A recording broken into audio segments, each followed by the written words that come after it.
Serving their community is who they are because they love where they live. REMAX 3D Real Estate is proud to bring you Heart of Greenville, a video series dedicated to celebrating all the wonderfully great things about Greenville, Texas. On every episode, Tanisha Denny will share Greenville's story through the stories of people who call Greenville home. This is Heart of Greenville. Thank you so much for watching Heart of Greenville.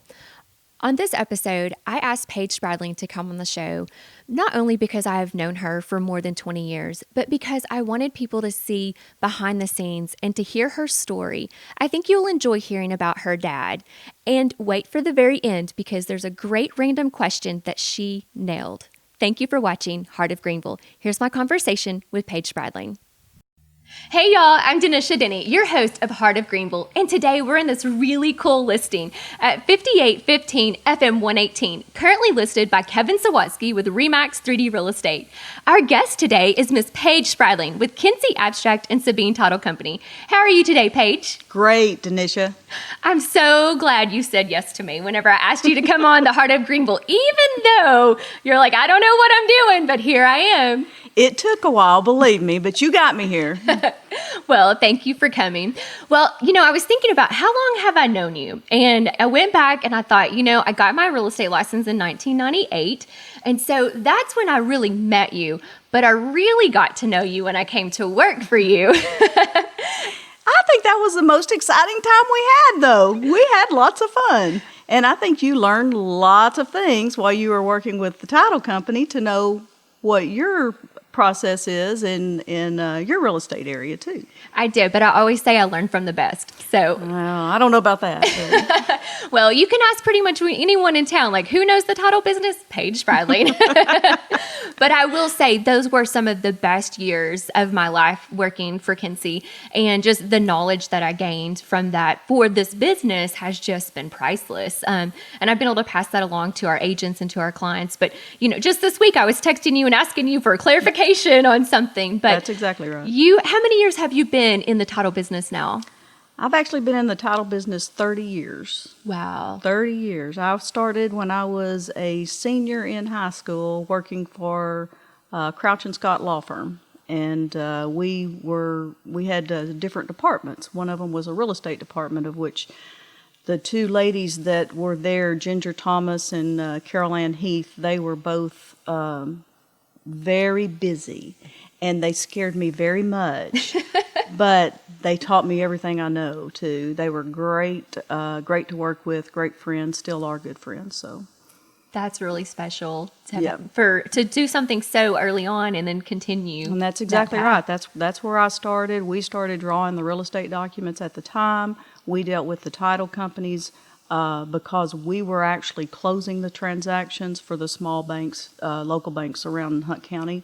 And then and I was there for 8 years, once that kind of played out because the banks then had to go to the title companies and start doing their closings, Bob Crouch told me, he said, it's time for you to move to the title company side. And that's exactly what I did. So I'd been there now since 1992, 93, something like that. So I've been with Sabine Title and Kincy Abstract since about 92. Wow, that is a long time. And definitely. Now you and Chris Blakemore are the proud owners of the company. Yes, that is correct. We purchased from Bobby Stovall about 3 years ago. Chris and I both started working for Bobby about the same time frame. And so we've worked for him for a good 22 years, something like that. And he offered us the chance to buy about 3 years ago. We jumped on it and we've never looked back. So it's been a great ride so far. That's awesome. I will say that made us comfortable, those of us who've been using Kincy Abstract all these years, knowing Bobby's experience and, his heart and soul was poured into that company, but so is yours and Chris's. And so for us on the other side of the transaction, it was so nice to know that he sold to you guys because we know our clients are going to be taken care of. You're going to take care of us as the agents. And so I'm really happy for you guys that worked out. Well, thank you. Thank Thank you very much. Appreciate that. You're welcome. Okay, well, so you've been here, you grew up here, so you're from Greenville. Let's take a minute and talk about what you love about Greenville. Our show is called Heart of Greenville, and so we like to talk about what people who are here in our community, what it is about our community they love. Okay. I tell you, I'm born and raised in Greenville. Take that back. Born in Dallas at Baylor Hospital, but lived in Greenville all my life. The thing about Greenville that I love the most is the people. I can't get enough of them. I mean, just like you, just like the rest of the real estate agents in town, it's the people. I don't know what it is. You know, some people say, oh, Greenville, they're never going to grow. They're never going to do this. They're never going to do that. Maybe not, and maybe we will. But what I like is the fact that we are still a very caring community, and we take care of the people that we need to be taken care of. We have women in need, we have CASA, we have children's advocacy. All of those are very, very important to this community, and I think that's what I like about it. I mean, after all these years, I can't get away from it, apparently. I've tried. I have definitely tried. I tried school a couple of different places and came right back. So it does that. It's like you try to get out and it pulls you back in. And it really is the people. It always comes back to the people in this community. Most definitely. So I know you've served on the Women in Need board.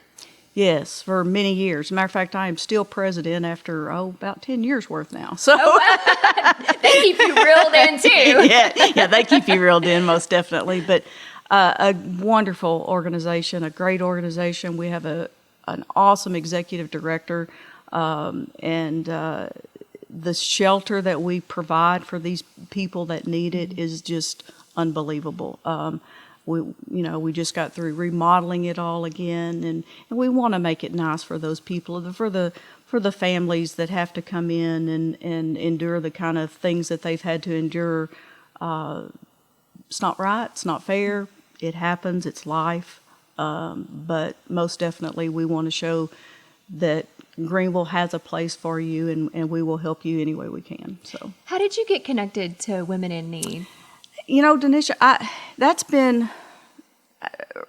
I was at a Third Thursday one night, I believe, and the old executive director, Roger, he pulled me aside and said, "Hey, I would love for you to be on my board." And I thought, I was already on Kiwanis board and had been on Chamber and all that kind of stuff. And I thought, I don't know, Roger, if I do this, I want to devote time to it.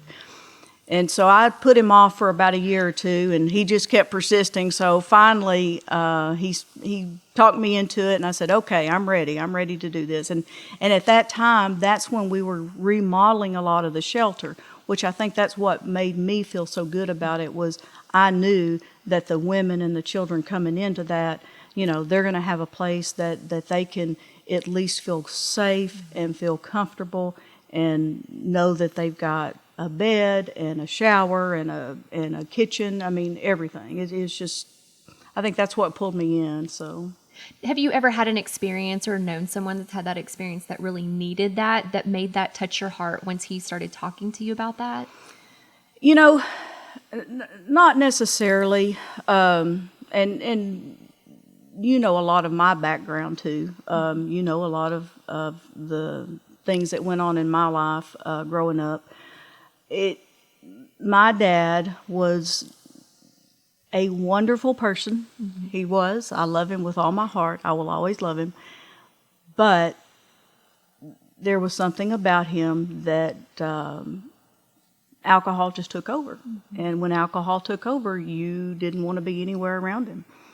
There were times where Mom packed the four of us up and we left and we went to a family member, okay? And the good thing is we had family members around. Now, what would have happened during that night if we hadn't left, I don't know. I hesitate to say that he would have harmed any of us, but I don't know, right. And so really that's probably one of the main reasons I started in the Women in Need, was just to try and help somebody else that doesn't have the family that we have in Greenville, where we could go to them instead of having to go to a shelter or something like that. So Right. I wondered if that kind of had an impact, and it did. and you and I've shared stories, and I know. I feel the same way about my dad. But alcohol, just as he was told, he was a problem drinker, and we always had a bag packed in our car, That's and right. we never knew when Mom was going to say, "Get in the car." That's And exactly right. We didn't have family necessarily close, so we would stay in a hotel and those sorts of things. So I'm very thankful that we have organizations too, like Yeah. Women in Need, because if you can't, the people who can't afford a hotel or don't have family, they do have a place to go. And hopefully those, the people who are going through it on the other side can get their help that they Right. need to get better, Right. so that they're Right. not continuing to put people into that situation. Right. So, Right. That's exactly right. well, thank you for sharing that. I know that's not an easy thing to share, because I know you and I were daddy girls too, I know. daddy's girls, and That's so exactly right. we never like to say anything bad about our dads, but at That's the same exactly time, it kind of molds us into who we are, and That's true. and how we grow from that. So That's true. I know you lost your dad. How old were you when you lost your dad? I was 19 when I lost him. I had just graduated high school. I was already in college over at East Texas. And of course, my sister was her senior year in college. My brother, he was 15, I guess, or 14 even. And my youngest sister, she was only 10. She didn't even remember a lot about him. Don't get me wrong, it took a toll on all of us, a big toll.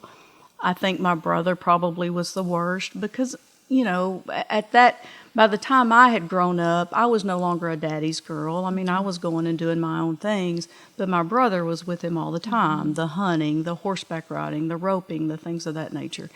And it probably hit him harder than it hit any of the other of us. And I'll tell you, the other reason I feel so strongly about so many other things is my dad actually committed suicide, and it's one of those deals where you're numb for the longest time, and you think, what just happened, and then all of a sudden you're angry, you're mad.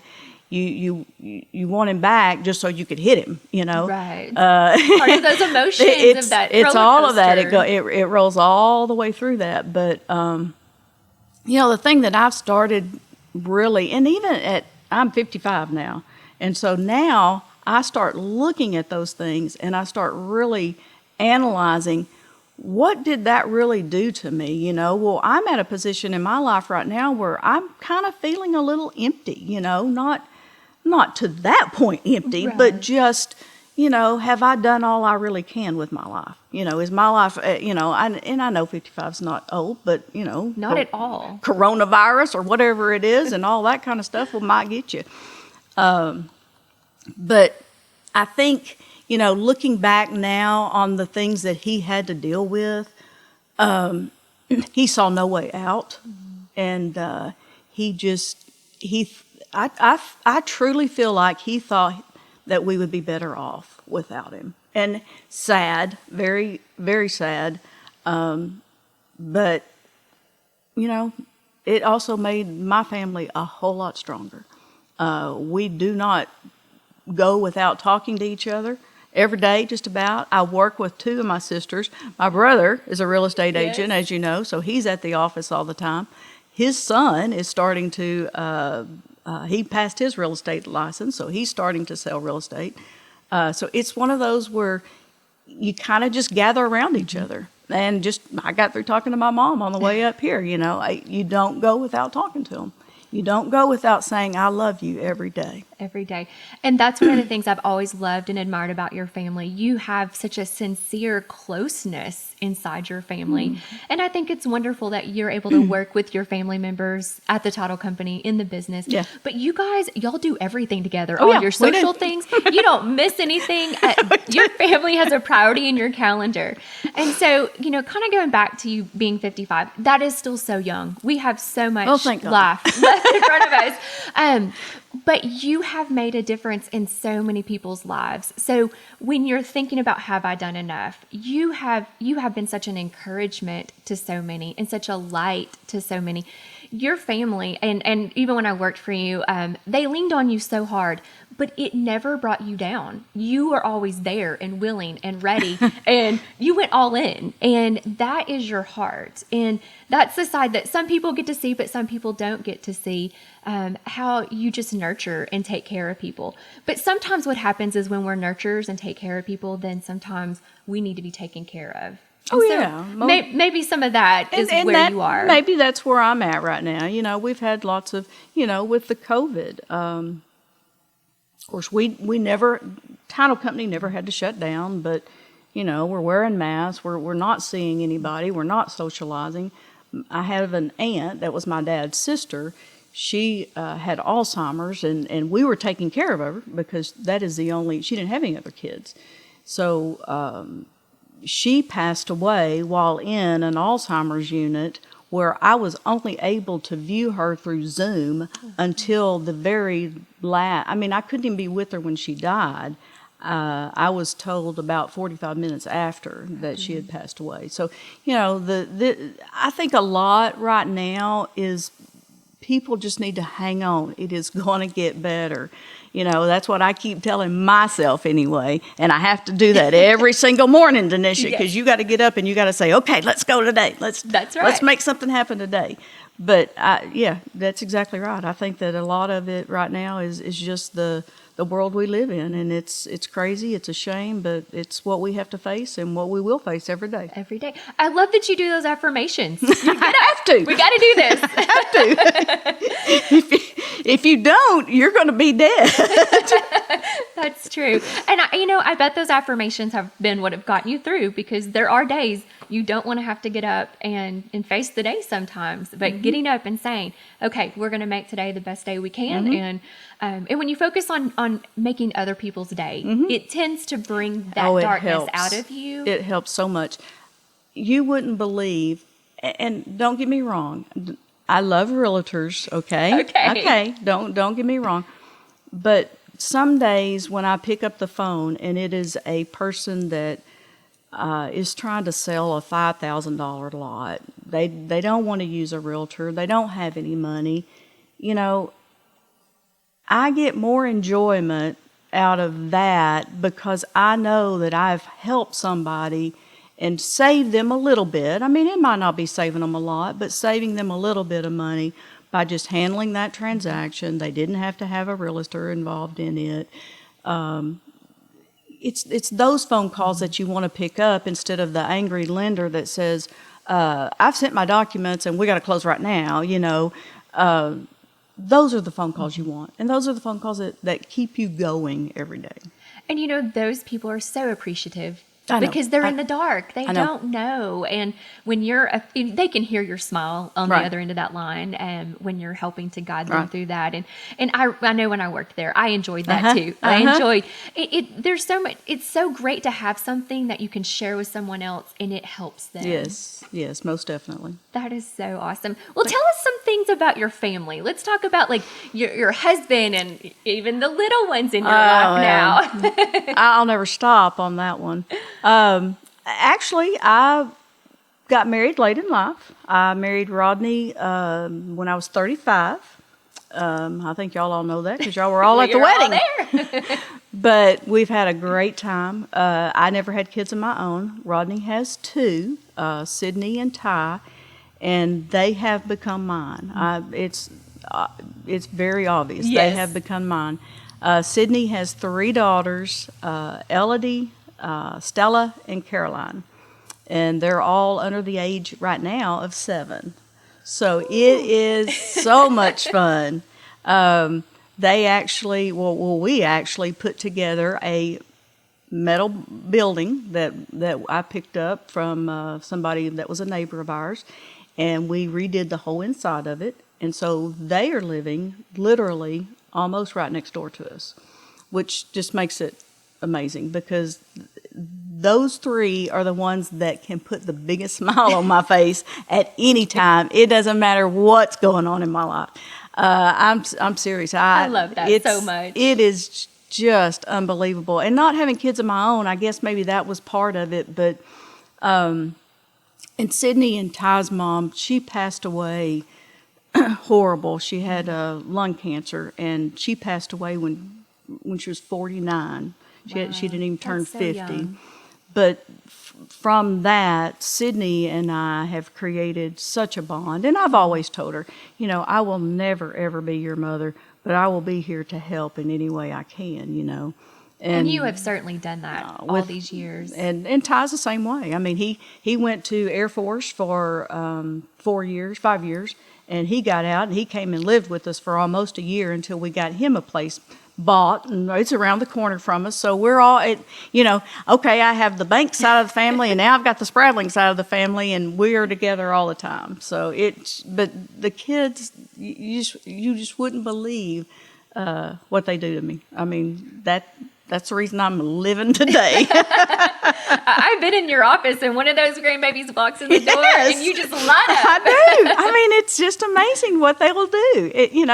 And I know you've got your two, but when you get those grandkids and they start running to you and say, "Lolly, Lolly," oh my gosh. I'm excited for that. Seeing your excitement makes me know. excited. Now, I don't want to rush that. I know. No, you don't need to yet. That's right. David's only Tell 15. David to wait. Tell Yes. David to wait. He does get that message frequently from his mother. He sure is cute, though. You I better know. keep telling it. I may have to bring you in, Paige, and let you have a sit down with him. Well, the one thing I see, there's a common element, and it is you. You are the glue. You're the glue in your family. You're the glue in our real estate industry. In my eyes, you're an icon for us here in town. And I love you sharing your heart. And I knew your heart, and I think it's really cool now for people who are watching or listening to really get to know your heart and who you are, who this person is behind the scenes that manages this incredible machine of Kincy, but also manages the incredible machine of your family. And that says a lot about who you are. Well, thank you, Denisha. I really appreciate you saying that. I really do. Just don't hold me on a pedestal so high that when I fall, I'm going to fall. It's going to come. Listen, I'll catch you, okay? Okay. All right. That we'll sounds make great. that deal. I'll catch you if you fall. That sounds great. You have to catch me too if I fall, okay? Okay. We'll be there for each other. That's right. And we always have. You've always exactly. been there for me too. And so before we turned on the audio and the recording, I asked you to pick a number between 1 and 20 for a random question that I like to ask. And you picked number 10. And I was super excited about you picking number 10 because and now that we've had this conversation, I'm even more excited. Uh-oh. So here you go, okay? And I'll give you a second to think about it. Okay. All right? So number 10, the question is, if you had the world's attention for 30 seconds, what would you say? Oh, wow. Oh, wow. The world's attention. The world's attention. The world is looking at Paige Spradling, and you have 30 seconds to say something. Oh, I know what I want to say. I just don't know how to get it out.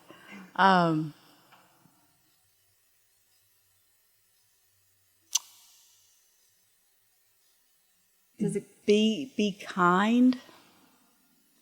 One of the most important things in this world, and what I see with the world happening now is, and it scares me for my grandkids in 10 or 15 years.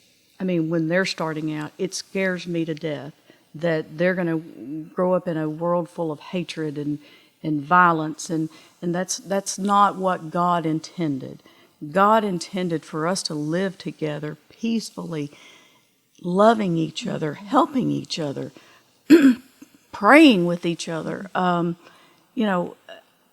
Yes, there's problems, and there are problems everywhere, but, the rioting and the things like this, we've got to come together. The world has to come together, and they have got to seek God first, because it's not going to get any better until we show God that we really need Him, and we need Him to come now.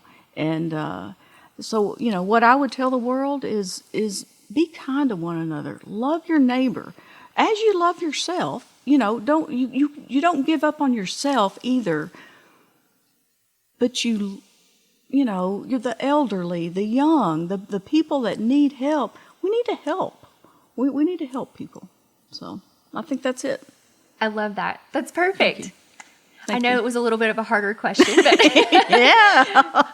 but that's the fun thing. It makes us think when we have to answer random questions like that. It makes us have to think. And I think you're exactly right. It is being kind. That I've actually started saying that more often, and especially to my kids with having 2 siblings and they have their little ruckuses sometimes. Right.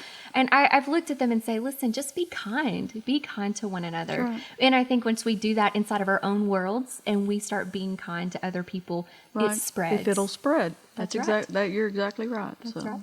Well, Paige, thank you so much for coming on the show. I really enjoyed my talk with you today.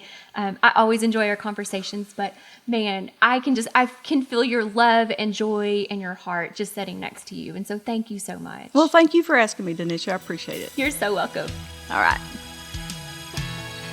Thank you for watching Heart of Greenville. This video series, which is designed to celebrate Greenville, Texas, is spearheaded by REMAX 3D Real Estate.